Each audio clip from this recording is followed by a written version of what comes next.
Hey people, it's nice talking. Now I thought this would be an interesting story that I came across. New York City is dead forever.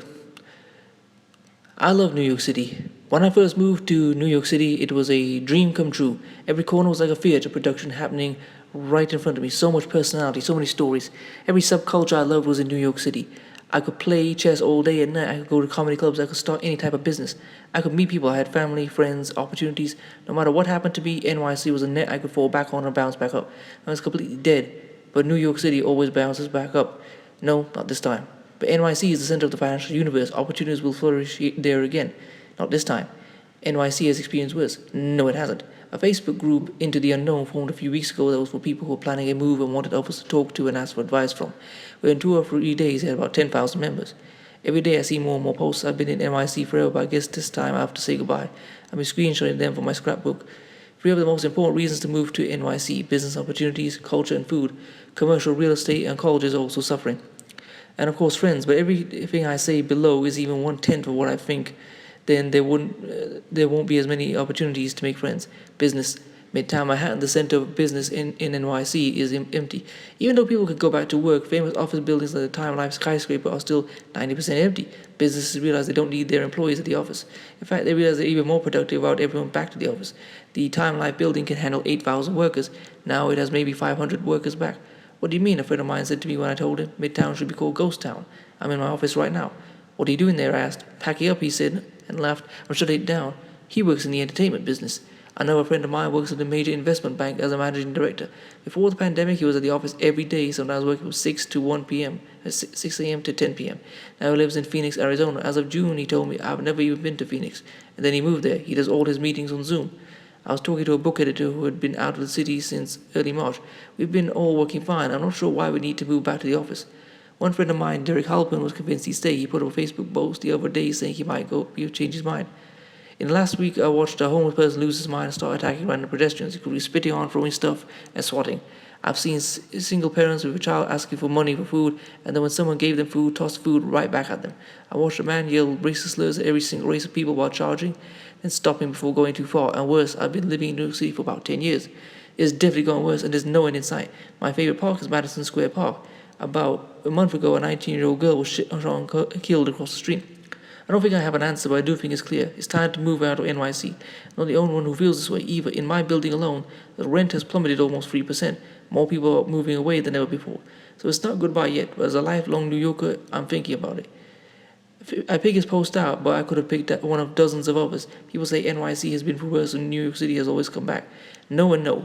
First, when has NYC been through worse? Even in the 70s through the 80s, when NYC was going bankrupt, even when it was the crime capital of the US or close to it, it was still the capital of the business world, meaning it was a primary place young people would go to build wealth or find opportunity. It was culturally on top of its game, home to artists, theater, media, advertising, publishing, and it was probably the food capital of the US. NYC has never been locked down for 5 months. Not in any pandemic, war, financial crisis, never. In the middle of the polio epidemic, where little kids, including my mother, were going paralyzed or dying. My mother ended up with a bad leg. NYC didn't go through this. That is not to say what should have been done or should not have been done. The part is over. Now we have to deal with what is. In early March, many people, not me, left NYC when they felt it would provide safety from the virus and they no longer needed to go to work and all the restaurants were closed. People figured, I'll go out for a month or two and then come back. They're all still gone. And then in June, during rioting and looting, a second wave of NYCers, this time me, left. I have kids.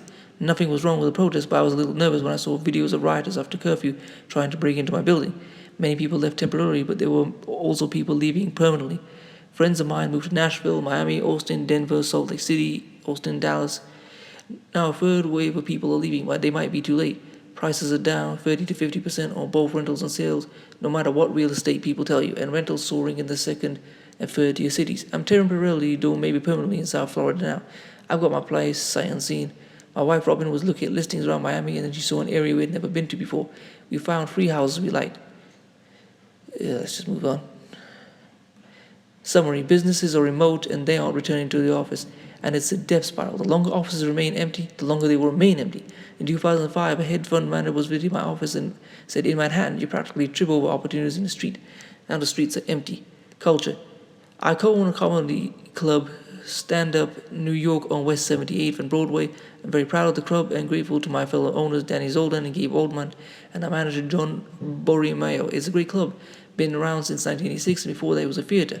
One time Henry Winkler stopped by to come on my podcast. He was the one who told me it had been a theatre. He said I grew up 2 doors down from here and used to perform in here as a kid. Then I went out to LA to be the Fonz and now I'm back here full circle to be on your podcast. This place has history. Things like that happen in NYC. In the past, Jim Gaffigan, Jerry Seinfeld, Tracy Morgan, and many others have been on stage. It's only one step to get on the stage. Jim Gaffigan fell flat on his face while he was walking up the steps. Next day on Seth Meyers' Late Show, Jim said, I failed at the one thing I was supposed to do. I couldn't stand up. I loved the club. Before the pandemic, I would perform there for a week in addition to many other clubs around the city.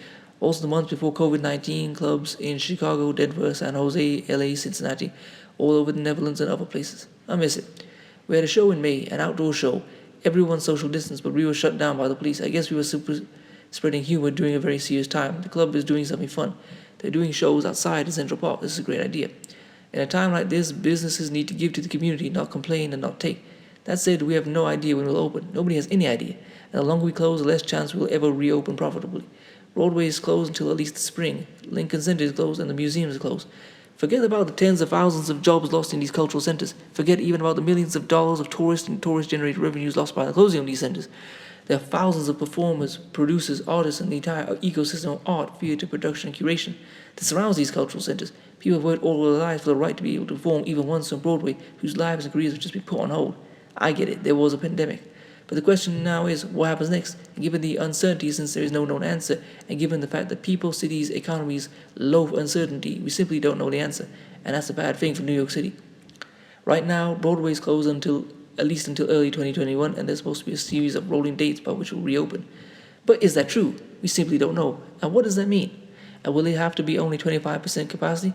Broadway shows can't survive with that. And will performers, writers, producers, investors, lenders, stagehands, landlords wait a year? Same for the museums, Lincoln Center, the thousands of other cultural reasons millions come to New York City every year. The hot dog stands outside of Lincoln Center, finished. My favorite restaurant is closed for good. Okay, let's go to my second favorite, closed for good. Third favorite, closed for good. I thought the Paycheck Protection Program was supposed to help. Nope. What about emergency leave? Nope. Stimulus checks? Unemployment check? No and no. Okay, my fourth favorite. What about that place I was ordered delivery from? No and no. Around late May, I took walks and saw that many places were boarded up. Okay, I thought because the protests were leading to looting and the restaurants were protecting themselves, they'll be okay. Looking closer, I'd see the signs, for lease, for rent, for whatever. Before the pandemic, the average restaurant had only 16 days of cash on hand. Some had more, McDonald's, and some had less, the local mom-and-pop Greek diner. Yep, Yelp estimates that 60% of restaurants around the United States have closed. I guess it's more than 60% will be closed in New York City, but who knows? Someone said to me, well, people who will want to come in now and start their own restaurants. There's this competition. I don't think you understand how restaurants work. Restaurants want other restaurants nearby. That's why there's one street in Manhattan, West 46th Street, between 8th and 9th, called Restaurant Row. It's all restaurants. That's why there's another street called Little India and another one called Koreatown. Restaurants happen in clusters, and then people say, let's go out to eat. And even if they don't know where they want to eat, they go to the area where all the restaurants are. If the restaurants are no longer clustered, fewer people go out to eat. They're on the fence about so they elect to stay home. Restaurants breed more restaurants. And again, what happens to all the employees who work at these restaurants? They're gone. They left New York City. Where did they go? I know a lot of people went to upstate New York, Maine, Vermont, Tennessee, Indiana. Had to live with their parents or live with friends or live cheaper. They're gone and gone for good. And one person wakes up today and says, I can't wait to set up a pizza place in a location where 100,000 other pizza places just closed down. People are going to wait a while and see. They want to make sure the virus is gone, or there's a vaccine, or there's a profitable business model. Commercial real estate. If building owners and landlords lose their prime tenants, the storefronts on the bottom floor, the offices on the middle floor, the well-to-do on the top floors, etc., then they go out of business. And what happens when they go out of business? Nothing, actually, and that's the bad news. People who would have rented or bought say, everyone is saying New York City is heading back to the 70s, so even the prices might be 50% lower than they were a year ago. I think I'll wait a bit more, better safe than sorry. And then with everyone waiting, prices go down. So people see the prices go down and say, good thing I waited, but what happens if I wait even more? And they wait, and the prices go down more. This is called a deflationary spiral. People wait, prices go down, nobody really wins. Because the landlord or owners go broke, less money gets spent on the city, nobody moves in, so there's no motion in the markets. People who already own in the area who could afford to hang on have to wait longer for return of restaurants, services, etc. that they were used to. Well, will prices go down long enough if everyone buys? Answer, maybe, maybe not. Some people can afford to hang on but not afford to sell, so they wait. Other people will go bankrupt and there will be litigation which creates other problems for real estate in the area. And the big borrowers and lenders may need a bailout of some sort or face mass bankruptcy. Who knows what will happen? Colleges. There are almost 600,000 students spread out through NYC, from Columbia to NYU to Baruch to Fordham, St. John's. Is it Baruch? I think it's Baruch. Will they require remote learning? Will kids be on campus? It turns out a little of both. Some colleges are waiting a semester to decide, some are half and half, some are optional. We know this, there is uncertainty and there is hybrid. I don't know of any college fully coming back right away. That's okay, you might say, in a semester or two it might be fine. Not so fast. Let's say just 100,000 of these 600,000 don't return to school and decide not to rent an apartment in New York City. That's a lot of apartments that will go empty. That's a lot of landlords who will not be able to pay their own bills. Many bought these student apartments as a way to make a living. So now it ripples back to landlords, to the support staff, to the banks, to the professors. In other words, we don't know. It's going to be a lot worse before it's better. Okay, but NYC always comes back. Yes, it does. I live 3 blocks from ground zero on 9/11 downtown where I lived was destroyed, but it came roaring back within 2 years. Such sadness and hardship, and then quickly the area became the most attractive area in New York. In 2008 and 2009, there was much suffering during the Great Recession, and again much hardship, but things came roaring back. But this time is different. You're never supposed to say that, but this time it's true. If you believe this time it's no different, the NYC is resilient, I really hope you're right. I don't believe from saying any of this I love New York City. I was born there. I lived there forever. I still live there. I love everything about NYC. I want 2019 back. But this time is different. One reason, bandwidth. In 2008, average bandwidth speeds were 3 megabits per second. That's not enough for a Zoom meeting or reliable video quality. Now it's 20 megabits per second. That's more than enough for high quality video. There's a before and after. Before, no remote work. After, everyone could remote work.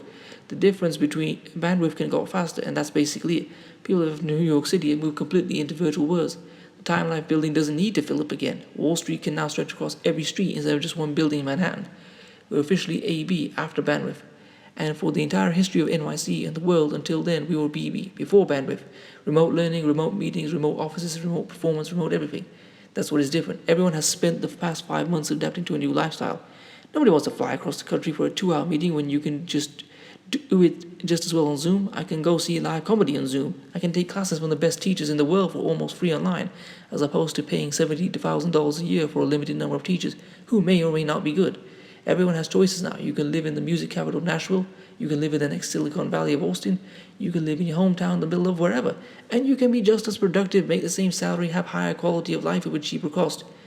And what will make you come back? There won't be business opportunities for years. Businesses move on, people move on. It'll be cheaper for businesses to function remotely. And bandwidth is only getting faster. Wait for events and conferences and even meetings and maybe even office spaces start happening in virtual realities once everyone has spread out from Midtown Manhattan to all over the country. The quality of restaurants will start to go up in all the second and then third tier cities as talent and skill flow to the places that can quickly make use of them.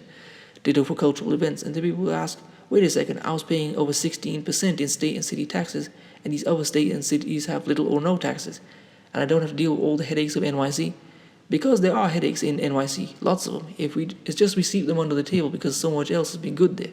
New York City has a $9 billion deficit, and billion more than the mayor thought it was going to have. How does the city pay back its debts? The main way is aid from the state, but the state deficit just went bonkers.